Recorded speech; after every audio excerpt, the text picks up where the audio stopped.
नमस्कार, स्टॉक्स फटाफट देख रहे हैं आप। मैं हूं आपके साथ प्रशांत पांडे और मेरे साथ है मेरी सहयोगी आशीषा अध्वर्यु। और अगले आधे घंटे एक्शन पैक शो, जहां पर हम आपको फटाफट अंदाज में बताएंगे कि कमाई के मौके कहां बन रहे हैं। वायदा बाजार से लेकर जो तमाम शॉर्ट टर्म के ट्रेडिंग आइडियाज हैं वो सभी आपके सामने होंगे। कुछ खास खबरें भी हम आपके सामने लेकर आएंगे। लेकिन बाजार के बड़े संकेत क्या हैं, बाजार की बड़ी खबरें क्या हैं, जरा उस पर एक निगाह डाल लेते हैं। तो इस वक्त देखिए, दिन के ऊपरी स्तरों पर बाजार 23,300 के पार इस वक्त निफ्टी नजर आता हुआ। वहीं अगर हम बैंक निफ्टी की बात करें तो बैंक निफ्टी में करीब 420 अंकों का उछाल हमें देखने को मिल रहा है। इस वक्त देखिए 450 अंकों से ज्यादा का उछाल, 51,300 के करीब सीधा बैंक निफ्टी जाता हुआ। निफ्टी मिड कैप इंडेक्स में भी 1% से ज्यादा की तेजी इस वक्त नजर आती हुई। वैसे आज एक बार फिर खरीदारी कहां लौटी है उस पर फोकस करते हैं। तो रियल्टी स्टॉक्स में आज खरीदारी देखने को मिल रही है। रियल्टी शेयरों में देखिए, गोदरेज प्रॉपर्टीज हो, शोभा डेवलपर्स हो, प्रेस्टीज हो, फिनिक्स मिल्स हो, सभी इस वक्त बेहतरीन कारोबार करते हुए। वहीं आईटी, एफएमसीजी और बैंकों में भी खरीदारी लौटी है।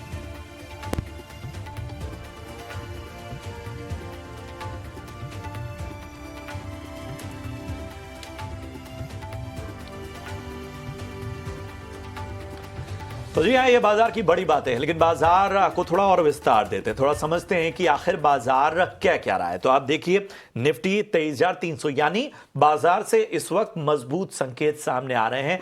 बाजार अब ऊपरी स्तरों पर कारोबार करता हुआ। आज हम देखा कि थोड़े हिचकोले बाजार ने खाए। शुरुआत में थोड़ी बढ़त रही, उसके बाद हमने देखा कि ऊपरी स्तरों से दबाव बना और अब जाकर बाजार मजबूती दिखाता हुआ।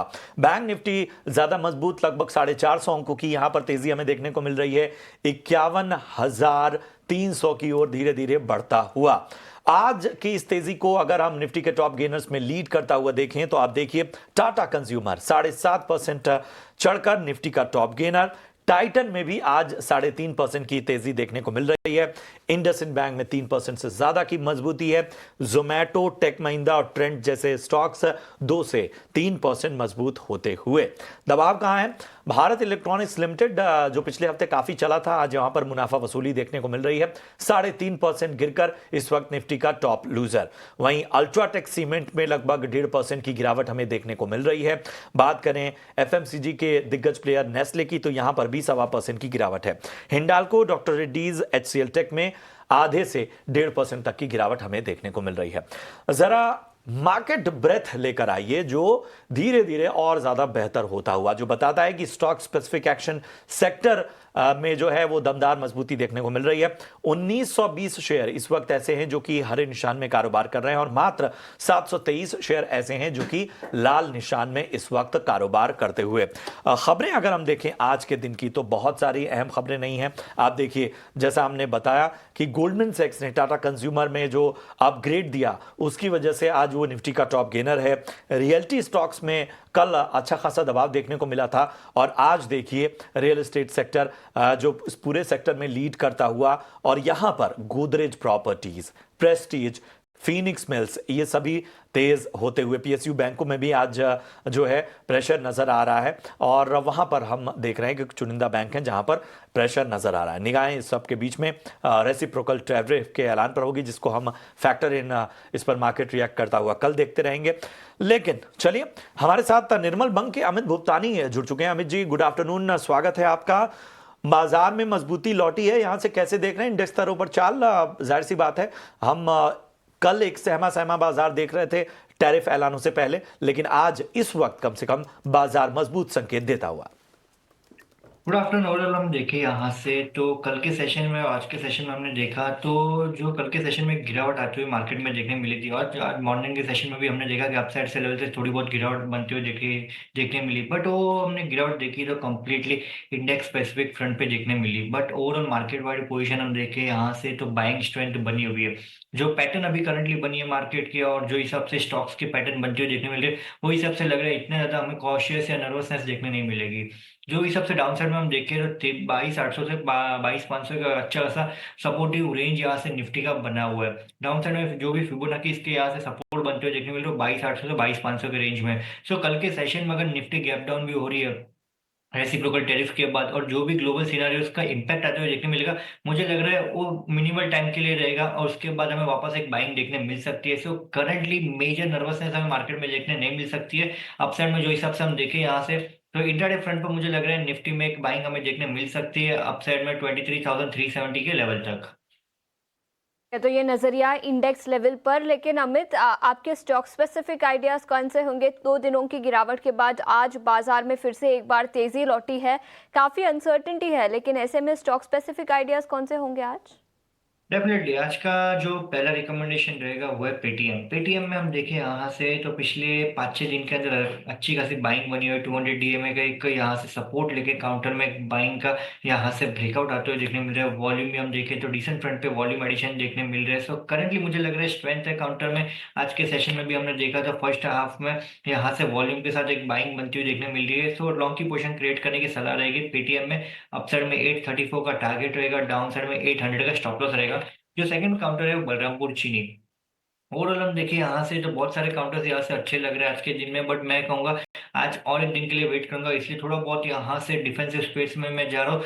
जिसको कल के सिचुएशन से थोड़ी बहुत रिलेशन नहीं रहेगी वो है बलरामपुर चीनी। बलरामपुर चीनी में हम देखिए यहाँ से जो एक कंसोलिडेशन ब्रेकआउट एक काउंटर में आते हुए देखने मिल रहा है। पिछले 5 से 6 दिन के वॉल्यूम में हम देखें तो वॉल्यूम भी एक सेम फ्रंट पे यहाँ से वॉल्यूम एडिशन देखने मिल रहा है। जो एवरेज यहाँ से वॉल्यूम चलता है काउंटर का वही फ्रंट पे यहाँ से एवरेज वॉल्यूम देखने मिल रहा है। सो मुझे लग रहा है यहाँ से स्ट्रेंथ है काउंटर का। एक कंसोलिडेशन ब्रेकआउट के साथ एक फ्लैग पैटर्न फॉर्मेशन का भी ब्रेकआउट बनते हुए देखने मिल रहा है, जिससे मुझे लग रहा है यहाँ से कंफर्मेशन बन रहा है और यहाँ से आने वाले दिनों में हमें और बाइंग देखने मिल सकती है। सो लॉन्ग की पोजीशन क्रिएट करने की सलाह रहेगी। बलरामपुर चीनी में 575 का टारगेट रहेगा और 548 का स्टॉप लॉस रहेगा।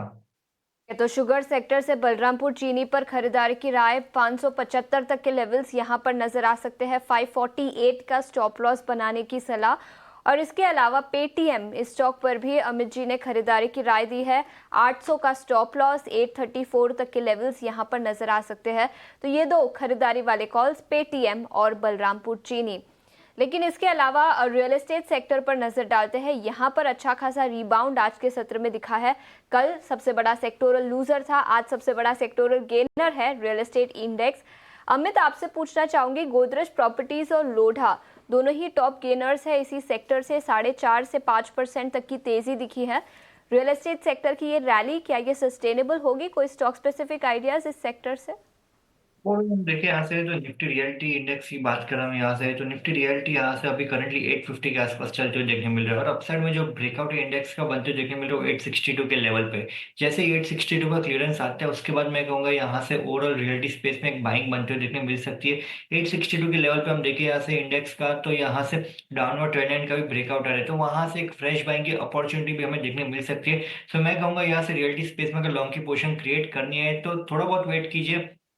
निफ्टी रियलिटी जैसे 862 के ऊपर निकल रहे उसके बाद गोदरेज प्रॉपर्टी एक अच्छा खासा सेटअप लग रहा है। तो इस हिसाब से हम देखिए 50 डीएमए का भी ब्रेकआउट आज के दिन में आते हुए देखने मिल रहा है और मुझे लग रहा है स्टेबल रहेगा। जैसे ये काउंटर 2148 के ऊपर निकल रहा है उसके बाद ये काउंटर में भी बाइंग देखने मिल सकती है। ठीक है, तो ये है इस वक्त आती हुई राय रियल्टी सेक्टर पर।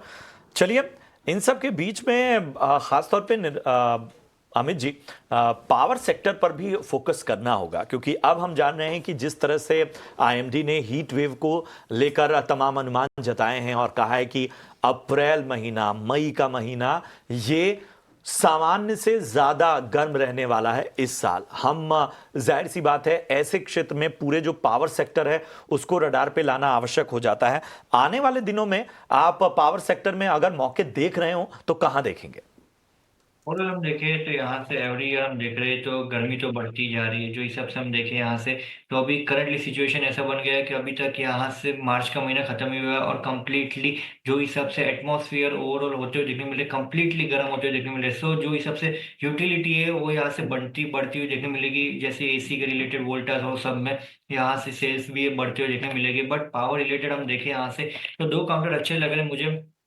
Power grid and Tata power, ये दोनों काउंटर अच्छे लग रहे हैं। टाटा पावर में हम देखें यहाँ से तो काउंटर ने एक डाउन साइड में एक बेस बनाया है 328 के लेवल पे। 328 से 340 के रेंज में काउंटर ने बहुत टाइम ट्रेड किया, वो रेंज में एक्यूमुलेशन भी बनते हुए देखने मिल रहा है। और डाउन साइड में यहाँ से हम देखें तो करंटली शॉर्ट टर्म व्यू के हिसाब से 350 का एक अच्छा खासा सपोर्ट बनते हुए काउंटर में देखने मिल रहा है। जब तक 350 का लेवल ब्रेक नहीं हो रहा है टाटा पावर में, तब तक मुझे लग रहा है यहाँ से स्ट्रेंथ रहेगी। जो मोमेंटम पिकअप होते हुए देखने मिलेगा वो 385 के ऊपर देखने मिलेगा।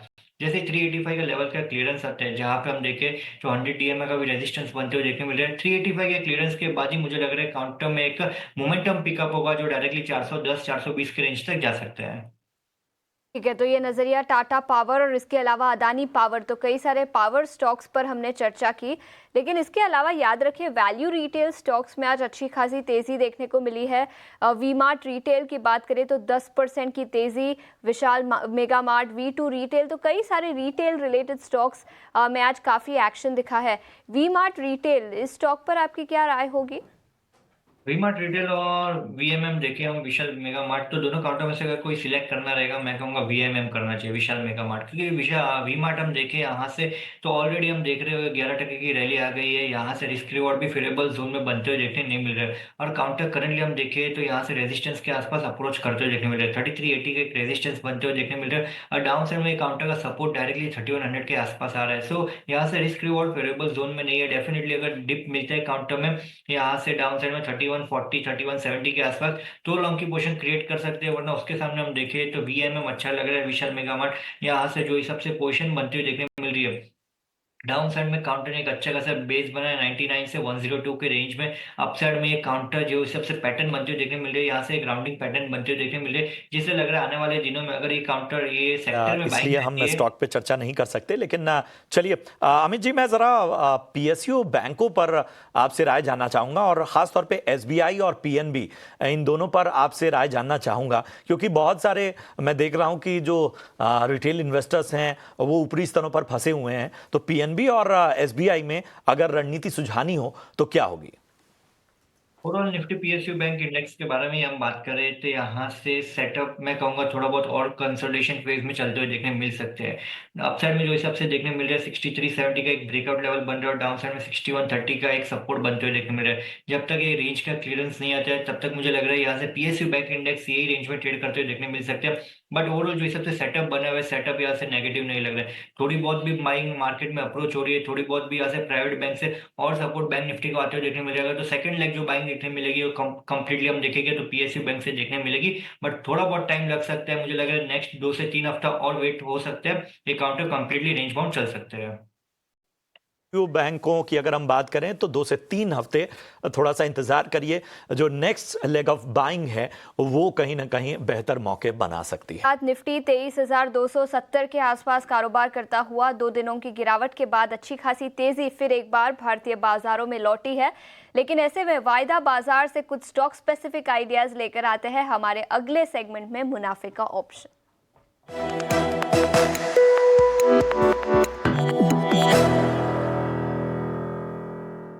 और आज मुनाफे का ऑप्शन बताने के लिए हमारे साथ यस सिक्योरिटीज के लक्ष्मीकांत शुक्ल जी जुड़ चुके हैं। लक्ष्मीकांत जी, शुक्रिया समय निकालकर ईटी नाउ स्वदेश के साथ जुड़ने के लिए। बताएं कौन सा स्टॉक स्पेसिफिक आइडिया जहां पर खरीदारी के मौके इन लेवल्स पर बन सकते हैं? गुड आफ्टरनून ऋषिजा जी। आज के ऑप्शन में हम एबी कैपिटल रिकमेंड करना चाहते हैं।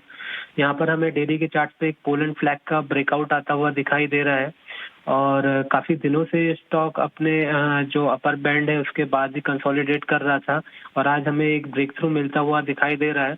तो ओवरऑल एक्सपेक्टेशन है कि आने वाले समय में इसमें जो बुलिशनेस है वो बरकरार रहेगा और हमें अच्छे खासे अपसाइड के मोमेंटम देखने को मिलेंगे। तो हमें 190 का कॉल ऑप्शन इस मंथ के कॉन्ट्रैक्ट का बाय करके चलना है अराउंड ₹5.5।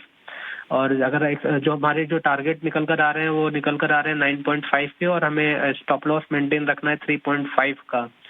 तो अगर हमारे एक्सपेक्टेड टारगेट अचीव होते हैं तो जो मैक्सिमम रिवॉर्ड है वो आता हुआ दिखाई दे रहा है 10,800 का।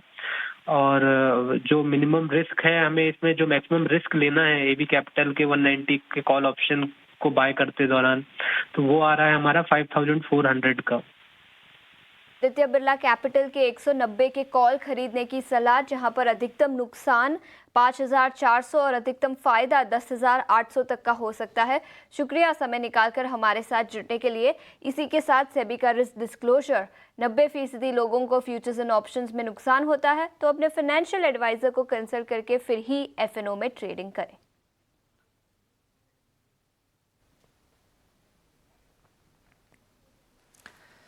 चलिए, और अब हमारी खास मुहिम एसएमई आईपीओ से सावधान।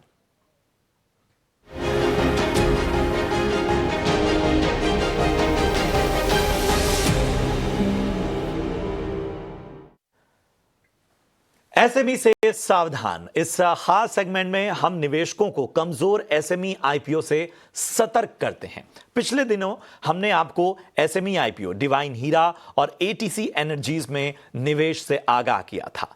जिन जिन निवेशकों ने उस दौरान ईटीना स्वदेश देखा, वो इन आईपीओ में नुकसान से बच गए। डिवाइन हीरा तो उसकी नाम से लगता है कि सोने चांदी से जुड़ी हुई कंपनी है, पर अगर इसके बिजनेस मॉडल को अगर क्लोजली आप देखें तो आपको एक कंपनी कैसी लगेगी जो होलसेल ट्रेडिंग से जुड़ी हुई है। इसके बिजनेस मॉडल में जो की थिंग है वो ये है कि ये वर्किंग कैपिटल मैनेजमेंट है। अगर आप देखें 30-32 करोड़ का आईपीओ है, उसमें से करीब करीब 60% फंड जो है कंपनी वर्किंग कैपिटल मैनेजमेंट के लिए यूज करने वाली है। वर्किंग कैपिटल मैनेजमेंट करने वाली कंपनी को पैसे की जरूरत है, वो या तो बैंक के पास जाएगा, आईपीओ लाएगा, या कहीं और से अरेंज करेगा। ये कितनी बार इस तरीके से फंडिंग का अरेंजमेंट आम निवेशक इसके लिए करते रहेंगे। पहला कंसर्न ये बहुत बड़े ओशन में की छोटी सी कंपनी है। और तीसरी अहम बात ये है कि ये कंपनी अपनी तरफ से कुछ भी बनाती नहीं है। इस तरीके से इन्वेस्टर्स को थोड़ा सा सोचना चाहिए, उसके बाद ही इस तरह के आईपीओ पर विश्वास जगाएं। हमारी आशंका कहीं ना कहीं सही साबित हुई, क्योंकि आईपीओ की लिस्टिंग के बाद पे हमने देखा है कि आईपीओ का जो स्टॉक का परफॉर्मेंस है वो लगातार नेगेटिव डायरेक्शन में ही रहा है। 3-4-5 रेड फ्लैग्स हैं।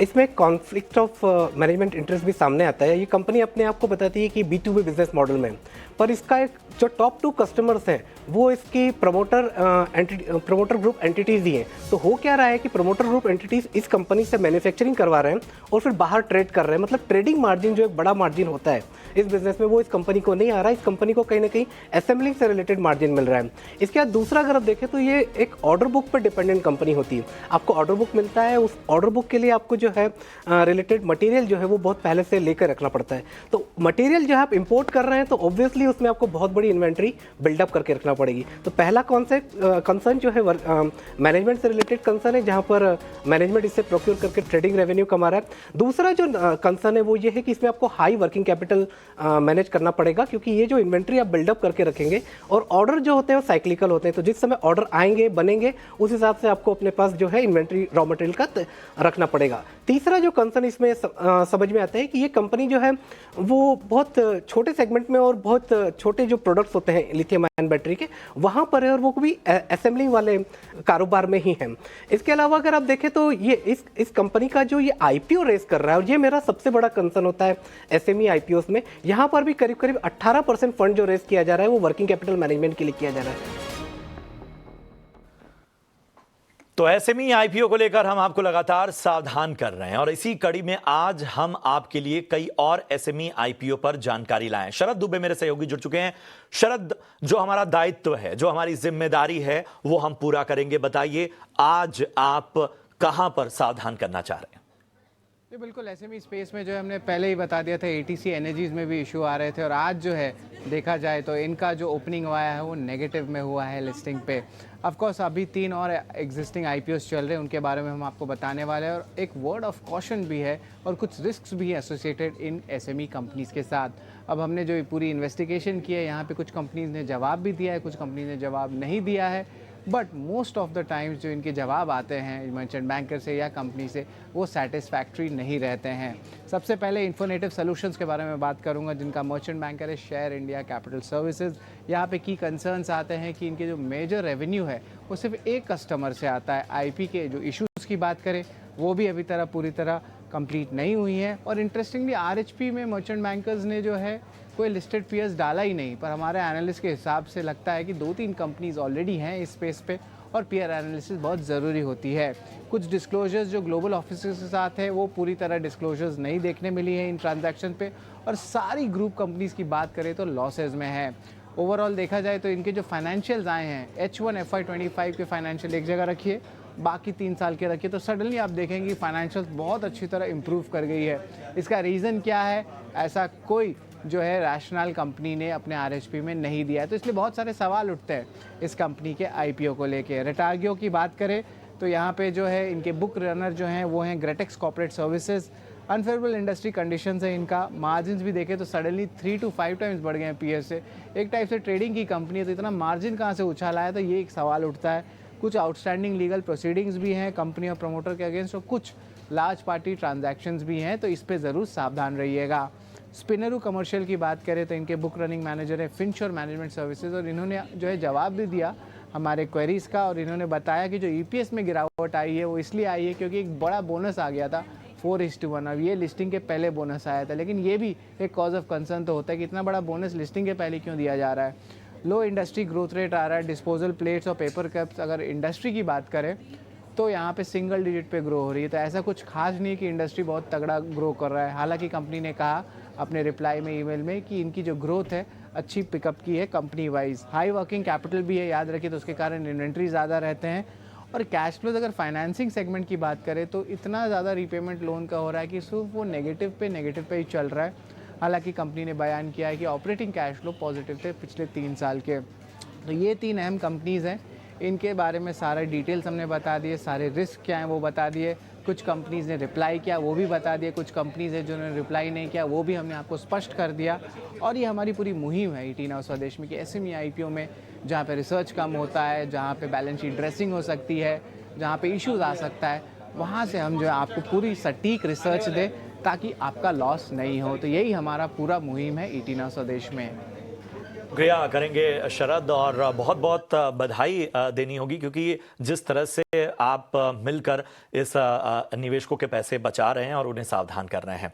और चलिए अब हमारे साथ स्टूडियो में चर्चा करने के लिए जुड़ चुके हैं हमारे हेड ऑफ रिसर्च अभिषेक गावशिंदे साहब। अभिषेक जी, हर चमकती चीज सोना नहीं होती, और वाकई मैंने कहा जैसे अब शरद से बात की कि बहुत जरूरी है वक्त पे सावधान करना, और वो किया। लेकिन उसके बावजूद SME IPO में अगर कोई निवेशक इंटरेस्टेड है, दिलचस्पी दिखा रहा है, तो उन्हें किन किन फ्रंट पे ध्यान देना होगा? बेसिकली आप देखें तो SME प्लेटफॉर्म एक बहुत अच्छा प्लेटफॉर्म है जहां पर अनऑर्गेनाइज प्लेयर्स को, छोटे प्लेयर्स को एक प्लेटफॉर्म मिलता है जिसके जरिए वो ऑर्गेनाइज सेक्टर में शामिल हो सकते हैं, और पैसे की कमी की वजह से अगर वो धंधा नहीं बढ़ा पा रहे हैं तो ले सकते हैं। बट इसका हमने देखा है कि कई सारे लोग दुरुपयोग कर रहे हैं, जैसे डिवाइन हीरा के बारे में हमने बात की, ATC एनर्जीज के बारे में बात किया, शरद ने कुछ कंपनीज के बारे में बात किया। अगर आपको SME कंपनीज में इन्वेस्ट करना है तो आपको सबसे पहले 3-4 चीज़ों पर ध्यान देना पड़ेगा।